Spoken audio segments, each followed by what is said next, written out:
Il y a quelques jours, je me suis retrouvée un soir dans un bar à Nîmes à l'occasion d'un anniversaire d'une amie avec des personnes connues et inconnues.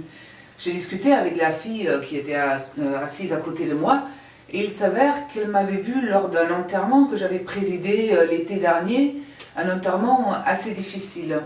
Et elle s'est rappelée d'une parole que j'ai utilisée et qui avait été pour elle quelque chose de très lumineux, alors que moi je n'ai gardé aucun souvenir. Ça m'a fait penser à ce que dit Luther de l'Esprit Saint, parce qu'il dit « Les cœurs ne sont point en mon pouvoir, je vais jusqu'aux oreilles, pas plus loin. Le cœur échappe à mon emprise, et je n'ai nul droit de forcer et de contraindre.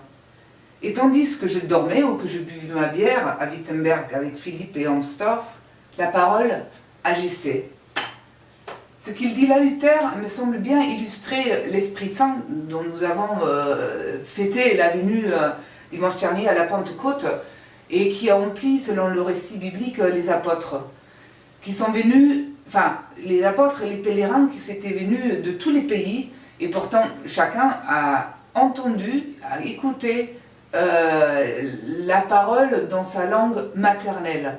On peut aussi comprendre comme la langue du cœur, donc celle qui parle tout droit au cœur. Ainsi l'esprit peut être comme cette courroie de transmission qui va justement des oreilles jusqu'au cœur et que nul ne maîtrise, comme le vent.